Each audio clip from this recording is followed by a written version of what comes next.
విష్ణు సహస్రనామాల్లో మనం ఉన్నాం. శివ అనే నామం ఈరోజు మనం చెప్పుకుంటున్నాం. శివం అంటే ఏమిటి? మంగళం. మద్భక్త శంకర ద్వేషి, మద్వేషి శంకర ప్రియ అన్నారు. ఇక్కడ విష్ణు సహస్రనామాల్లో శివనామం వచ్చింది, సర్వహన నామం వచ్చింది. ఇప్పుడు మరి శివుడు అని చెప్పాలా, విష్ణు అని చెప్పాలా? మీరే ఆలోచించండి. ఏమనుకోవాలి మనం అసలు? మా శివుడు అని ఒక పార్టీ అంటున్నాం, విష్ణు అని ఒక పార్టీ అని. ఇవన్నీ మనం పెట్టుకున్నవి. శివుడు అంటే ఇట్లా నామాలు పెట్టుకున్నాం, విష్ణు అంటే తిన్నగా నామాలు పెట్టుకున్నాం. ఈ నామాలు పెడితే వీళ్ళు విష్ణు భక్తులని, ఈ నామాలు పెడితే శివభక్తులని మనం ఒక ఏర్పరచుకున్నటువంటి సంకుచితమైనటువంటి ఏర్పాటు. కానీ అసలు విషయానికి భగవంతుడికి ఏ నామాలు ఉన్నాయి? నామాలే లేవు. ఆయన నామాలన్నిటికీ అతీతుడు. నామైవ నామ్ని, ఆయన నామాలే ఉన్నాయండి. ఆయన నామరూపాలకు అతీతుడైన వాడికి నువ్వు నామాలు పెట్టావు. ఈయన విష్ణు అని, శివుడని, అమ్మవారని, రుద్రుడని, శంకరుడని, ఆంజనేయుడని. ఆయనకి ఏ నామం లేదు. అన్ని నామాలు ఆయనవే, అన్ని పేర్లు ఆయనవే. అయినప్పుడు అసలు ఏ పేరు లేదు, ఆయనకి ఏ నామం లేదు అనే వేదాంత శాస్త్రం నొక్కి చెప్తుందనమాట. మరి అటువంటి భేదం లేకుండా మనం చరించాలి. భేదం ఉండకూడదు. మనం భేదం లేకుండా భగవంతుణ్ణి నువ్వు తెలుసుకో. భయం లేకుండా భగవంతుణ్ణి ప్రార్థన చెయ్యు. భయపడుతూ ఎన్ని రోజులు నువ్వు ప్రార్థన చేస్తావు చెప్పండి? భయపడుతూ ఎంతకాలం నువ్వు సేవ చేస్తావు? భయం లేకుండా భక్తితో చెయ్యు, అది వేరు. అట్లాగే భయం లేకుండా భగవంతుని ప్రార్థించు. ఆ భయాన్ని కలిగించారు మనవాళ్ళు కొంతమంది స్వార్థపరులు. వాళ్ళ కొరకు, వాళ్ళ జీవితాన్ని పోషించుకోవడానికి కొరకు భగవంతుడు అంటే భయపెట్టారు. భగవంతుడు అభయస్వరూపుడు అండి, అభయస్వరూపుడు. ఆయన యొక్క అనుగ్రహంతో సమస్తం నశిస్తుంది. ఆయన అభయస్వరూపుడు కానీ భయస్వరూపుడు కాదు. మాటి మాటికి భయాన్ని పెట్టారు. నువ్వు ఇది ముట్టకు, అది ముట్టకు, నువ్వు ఇది చదవకూడదు, నువ్వు అది చదవకూడదు, ఇది చదివితే ఇదైపోతావు, అది చదవకూడదు, నువ్వు లలితా సహస్రనామం చదవకు, నువ్వు మూలమంత్రాలు జపాలు చేయకు, నువ్వు అవి చేయకు, ఇవి చేయకు అని ఆంక్షలేమిటి? అసలు ఏమిటి ఆంక్షలు? అసలు తెలివిండి చెప్తున్నారా, తెలివి లేక చెప్తున్నారా? ఆలోచించండి. అసలు భగవంతుని ఎల్లవేళలా స్మరించమని చెప్పింది. సతతం కీర్తయంతో మాం యతంతశ్చ దృఢవ్రతాః. దృఢవ్రతుడివే ఎల్లప్పుడూ నన్ను స్మరించు అని భగవంతుడు ఒక పక్క చెప్తుంటుంటే భగవద్ వాక్యానికి విరుద్ధంగా ఉన్నారే వీళ్ళ వాక్యాలు. చూడండి, అసలు ఇవన్నీ భగవంతుని పైన సంకుచితం చేశారు. విశాలమైనటువంటి బుద్ధిని సంకుచిత బుద్ధి చేశారు. భగవంతుడు అంటే ఒక సామాన్యుడిగా చేసేశారు. అది ఎప్పటికీ తప్పే. భగవంతుడు అంటే ఒక గొప్ప విశాల విరాట్ స్వరూపం. ఆయన అనంతమైన కళ్యాణ గుణాలు, ఆయన యొక్క దివ్య విభూతి అందరి యందు సమానంగా ప్రసరిస్తుంది. వీడు చండాలుడు, వీడు అధికుడు, వీడు నీచుడు, వీడు అల్పుడని లేదు. అందరి యందు సూర్యప్రకాశం ఏ విధంగా అయితే పడుతున్నదో అట్లాగే భగవంతుని యొక్క వేల కిరణాలన్నీ కూడా అందరి యందు సమానంగా ఉన్నాయి. కానీ అందరూ భగవంతుని యందు సమానంగా లేరు. చూసారా? జీవులు అందరూ భగవంతుని యందు సమానంగా లేరు. ఆయన అందరి యందు సమానంగా ఉన్నాడు. అందుకే హెచ్చు తగ్గులు ఈ జనాల్లో ఈ భేదం, వైవిధ్యం కలుగుతుంది. అటువంటి ఆ వైవిధ్యాన్ని తొలగించడానికి వరకే ఇగో ఈ స్తోత్రంలో స్వయంగా చెప్పబడుతుంది. శివ అంటే ఏమంటే మంగళస్వరూపుడు. ఇక్కడ జటాజోటము, పాములు ఏదో అవ్యవని కాదు. ఇక్కడ శివం అంటే మంగళం. ఈ అర్థాలు చెప్పక, ఈ అర్థాలని మనం తెలుసుకోలేక కేవలం ఒక సాకార రూపంలో బయట రూపాన్ని పట్టుకొని ఒక్కొక్కరు వాదులాడుకొని పూర్తిగా మన యొక్క భగవత్ తత్వాన్ని మర్చిపోతున్నాం. ఇంతకంటే అజ్ఞానం ఇంకుందా ఎక్కడైనా చెప్పండి. అసలు ఒక్కసారి మీ స్వబుద్ధితో మీరే ఆలోచించండి. ఎవరో చెప్తే కాదు, ఏదో చెప్తుంటే వినడం కాదు, మీరు మీ స్వయం బుద్ధితో ఆలోచించండి. అసలు ఇది ఎంత కరెక్టా కాదా అని. భగవంతుడు అంటే ఏమిటి? ఆయన సత్యజ్ఞానానంద రూపుడు, ఆయన మంగళ స్వరూపుడు అని మాటికి చెప్తుంది. ఇక్కడ శివం అంటే మంగళం, మంగళప్రదుడు, త్రిగుణాతీతుడు, అట్లాగే పరమ పవిత్రుడు అనమాట. అటువంటి నామమే శివనామం. శివ అనగానే ఏమవుతుంది? అశుభాలు తొలుగుతాయి, శుభాలంటే మంగళాలు కలుగుతాయి. మరి అట్లా ఎన్ని రోజులు మనం అనలేదు శివ శివ శివ శివ అంటూనే ఉన్నాం. మరి కలిగిపోవాలిగా. కలగడం అంటే అంత సులభంగా కరిగిపోతుందా? కాదు. శివ అని అనగానే కొంతమంది చెప్తుంటుంటారు, ఓ శివ అనగా శివ అంటేనే నీకు పాపాలన్నీ నశించిపోతాయి. మరి అంత పాపాలు నశించిపోతే మరి ఈ భేదాలు ఎందుకు సృష్టించారండి? ఈ భేదాలు ఎందుకు వచ్చాయి? శివ అనగానే నీకు పాపం నశించిపోతే మరి అట్లాగా మరి నశించిపోయినట్టే మరి పాపాత్మను పాపులుగా ఉంచారుగా, అంటరాని వాళ్ళు అంటరానిగా ఉంచారుగా. మరి వాళ్ళందరినీ ఎందుకు పవిత్రులుగా చెయ్యలేదు? ఎందుకు పవిత్రత వాళ్ళకు కలగలేదు? ఈ నామం ఆలోచించండి ఒకసారి.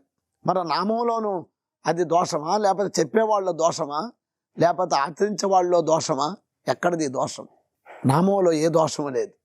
చెప్పేవాళ్ళలోని దోషం, వినేవాళ్ళలో దోషం. చూడండి, ఆ నామాన్ని ఒక్క శివ అని అంటే కాదు, శివ అనగానే శివుడు మంగళస్వరూపుడు కాబట్టి ఆయన యొక్క ఆ గుణాలు ఎలా ఉన్నాయి, ఆయన ఆచరణ ఎలా ఉంది, ఆయన ఏ విధంగా ఉన్నాడు, ఆ భగవంతుడు ఎట్లా ఉన్నాడు, ఎంత దయ, ఎంత కరుణ, ఎంత ప్రేమ, అవన్నీ మనలో ఉన్నాయా?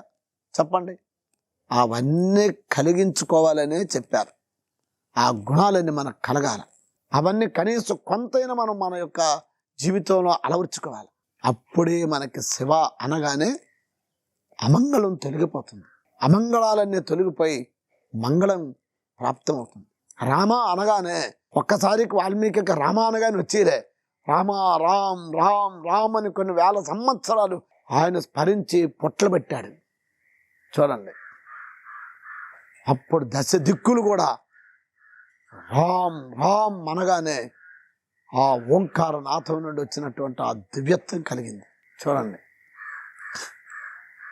అట్లాగే మహాత్ములు అందరూ కూడా అంత గొప్పగా ఆచరించారు. ఒక రామదాసు రాముణ్ణి, రామా నీ మానమే మాధుర్యమయ్యా, ఫలరసాల కంటే భరితమయ్యా అన్నాడు. ఒకసారి కాదు, తన జీవితాన్ని సమర్పించాడు. తన జీవితమే అంకితం చేశాడు. తన జీవితం సరసాలు పాలైనా, తన జీవితం దెబ్బలకి ఇదైనా రాముడిని మాత్రం వదలలేదు. చూడండి, లాస్ట్కి ఒక్క మాట అన్నాడు, ఎవడబ్బ సొమ్ము అని కులుక్కు తిన్నావు రామయ్య అని ఒక్క మాట అన్నాడు. కానీ ఆ మాట నా జీవితమే రాముడికి సమర్పిస్తే ఆ రాముని యొక్క ఆ అనుగ్రహానికి నేను పాత్రుడు కాలేకపోయాను కదా అని. అందుకే రాముడే లక్ష్మణుడే వచ్చి స్వయంగా ఆయన యొక్క ఆ అప్పును తీర్చారండి. సామాన్యం కాదు. ఆ భక్తి ఆ విధంగా కావాలి. నీ ఆచరణ కూడా అలాగే ఉండాలా. ఒక పూట ఉదయం పూజకి వెళ్తాం, సాయంకాలం ఏమే అంతా అంతే. మరి అప్పుడు ఎలా మారుతుంది చెప్పండి? ఎలా ఉంది? పుణ్యం చేస్తున్నావు, వెంటనే పాపం చేస్తున్నావు. సోమవారం శివుడు కొబ్బరికాయ కొడుతున్నావు, మంగళవారం చక్కగా భోజనం చేసేస్తున్నావు. ఏమిటి? జంతువుల్ని. అప్పుడు ఎలా ఎలా కలుగుతుంది? అందుకు కాబట్టి మనమే ఆలోచించుకోవాలి. మనకి ఒక బుద్ధిని భగవంతుడు ఇచ్చాడు, మనం దాన్ని ఉపయోగించుకోవాలి. అందుకే ఈ నామాలన్నీ ఉన్నాయి. అందుకే పదే పదే అర్థంతో నామాలు చదవండి, అర్థంతో భగవద్గీతను చదవండి. తప్పక మార్పు కలుగుతుంది. గొప్పవారు అయిపోతారు. గొప్పవారు కావడానికే భగవంతుని యొక్క ఆశయం. తన పిల్లవాడు తనకంటే గొప్పవాడైతే ఏ తల్లిదండ్రులైనా వారు అసహ్యపడతారా? గొప్పవాడు అవ్వాలనే వాళ్ళ యొక్క ఉద్దేశం, వాళ్ళ యొక్క ఆశయం. తన శరీరాన్ని, తన శక్తిని, తన ధనాన్ని, తన జీవితాన్ని మొత్తం దారబోస్తారు తల్లిదండ్రులు పిల్లలకి.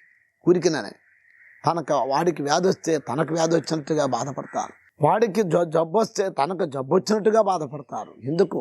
అతడు గొప్పవాడు కావాలని, అతడు ఇది కావాలి. మరి మనం భగవంతుని యొక్క బిడ్డలం. భగవంతుని నుండి మనం వచ్చాం. ఆ భగవత్ సొత్తుకి మనందరం అధికారులు. ఆ భగవతత్వాన్ని తెలుసుకోవడానికి మన అందరూ అర్హులమే. జాతి, మత, కులం అనే భేదం లేదు. అందరూ భగవంతునికి బిడ్డలు. ఆ భగవంతుడు ఆశిస్తాడు ఏమిటి? వీళ్ళందరూ కూడా గొప్పవారు కావాలి, నావంతుడుగా వారు కావాలి, నా యొక్క స్వరూపమే వీళ్ళు అని ఆయన ఆకాంక్షిస్తుంటే ఆయనకి దూరంగా వెళ్ళిపోతుంటాం. దూరంగా వెళ్ళిపోతాం. నువ్వు ఎంత దూరం వెళ్ళిపోతావో అంత ప్రకృతిలో పడిపోతావు. ఎందుకు? వ్యర్థమైన జీవితాన్ని గడుపుతాం. అందుకు కాబట్టి మరి అటువంటి ఇది లేకుండా ఆ భగవంతుని ఆశ్రయించడానికి శివ అనొక్క నామం చాలు. ఆ శివుడు అంటే భగవంతుడు సర్వజ్ఞుడు అని తెలుసుకోండి.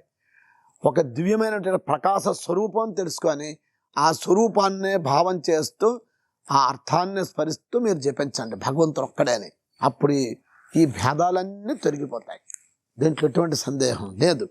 మరి అటువంటి ఆ శివనామాన్ని మనం ఇప్పుడు ఈ విష్ణు సహస్రనామాల్లో చదువుతున్నామా, లేకపోతే శివుడు వేరు విష్ణువు వేరేనా? శివుడు లేదు, విష్ణువు లేదు, అంతా ఒక్కటే అన్నటువంటి ఏకత్వాన్ని ప్రబోధించేవే భగవంతుని యొక్క స్తోత్రాలు. స్థాణు భగవంతుడు ఎట్లాంటి వాడట? స్థాణు స్థిరంగా ఉంటాడు, కదలిక లేదు. అచ్చేద్యోయమదాఖ్యేయో మక్లేద్యో శోషయేవచ నిత్య సర్వగత స్థాణు అచలోయం సనాతన. భగవంతుడే స్వయంగా అర్జునుడు చెప్పాడు, ఆత్మ ఇటువంటిది, ఆత్మ ఇటువంటిది. ఆత్మని కాల్చలేదు, అగ్ని నీరు తడుపలేదు, వాయువు ఎండింప జాలలేదు అని చెప్పి ఆత్మ ఎటువంటిది? స్థాణు, అది కదలిక లేనిది. అటువంటి నిత్య శుద్ధ బుద్ధముక్త స్వరూపమే పరమాత్మ. నిత్యమే, సర్వవ్యాపకమే, అచలమై అనంతమై ఉన్నది. అటువంటి పరమాత్మను మనం సగుణాకారంలో పూజిస్తున్నాం, మంచిదే, తప్పేమీ లేదు. ఇంకా మనం దిగజారిపోతున్నాం కిందకి, భగవతత్వాన్ని ఇంకా కిందకి అతి తక్కువ అల్పంగా చూస్తున్నాం. అట్లా లేకుండా భగవంతుడు సర్వజ్ఞుడు, స్థాణువై ఎట్లాగైతే కదలకుండా ఉన్నాడో అట్లా మనం కూడా ఈ ప్రపంచ విషయాల్లో కదలకుండా భగవంతుని విషయంలో తెలుసుకుంటే ఆ జ్ఞానం మనకు తెలుస్తుందని ఈ నామం చెప్తుంది. తర్వాత భూతాదిహి, భూతానాం ఆదిహి, భూతాదిహి అంటే సమస్త ప్రాణులు కాయను మొట్టమొదట ఉన్నవాడు. భూతానాం ఆదిహి, భూతాదిహి సమస్త ప్రాణులు కొట్టక ముందే ఉన్నాడు, తర్వాత ఉన్నాడు, అంతిమలో ఉన్నాడు. అందుకే ఆయన భూతాదిహి. చూసారా, భూతములన్నీ ఎన్ని? 5. ఏమిటా భూతాలు? భూమి, అగ్ని, వాయువు, అట్లాగే జలం, ఆకాశం. ఇవి పంచభూతాలు. ఈ పంచభూతాలు సృష్టించిన వాడు భగవంతుడే. పంచభూతాలు సృష్టించిన వాడు ఎవరు? భగవంతుడే. మరి అటువంటి భగవంతుడికి నామం ఏమిటి? భూతాదిహి. అంటే ఆయన నామమే భూతాదయే నమః. అంటే సమస్త సృష్టికి కూడా మూలకారణుడు అని తెలుసుకోవాలి. ఆ సృష్టిలో ఉన్నవారు ఎవరు? మనం. ఇప్పుడు మనకందరికి ఎవరు? ఆది భగవంతుడు. మన తండ్రి ఎవరు? ఆయనే. మన తల్లి ఎవరు? ఆయనే. మన మిత్రుడు ఎవరు? ఆయనే. ఎక్కడ చెప్పాడండి? అంటే భగవద్గీతలో చెప్పుకొచ్చాడు, వేదాల్లో చెప్పుకొచ్చాడు. భోక్తారం యజ్ఞ తపసాం సర్వలోక మహేశ్వరం సుహృదం సర్వభూతానాం జ్ఞాత్వా మాం శాంతిరుచ్యతే. ఈ సమస్త ప్రాణులకి నేను మిత్రుడినయ్యా, నేను మిత్రుడిని. అంత గొప్ప మిత్రుడే ఉంటే నాకు మిత్రుడు లేరు, నాకెవడు దిక్కు లేదు అంటున్నాను. తెలివి లేనివాడా, భగవంతుడే నీకు దిక్కు, ఆయనే నీకు మిత్రుడు, ఆయనే నీకు తండ్రి, మాతా ధాత పితామహ, ఆయనే నీకు తల్లి, ఆయనే నీకు తండ్రి ఉండగా ఎందుకు నువ్వు ఊరికే చింతిస్తున్నావు? నాకెవడు దిక్కులేడు, నాకెవడు లేదు, నేను ఒక్కడనే అని అంటున్నావు. లేదు, ఈ జగత్తుకే ఆయన ఆధారం, ఈ జగత్తుకే తండ్రి, ఆయనే తల్లి. స్వయంగా చెప్పాడు ఆయన, సర్వలోక మహేశ్వరం, ఈ సమస్త లోకాలకి మహేశ్వరం నేనయ్యా అని అన్నాడు.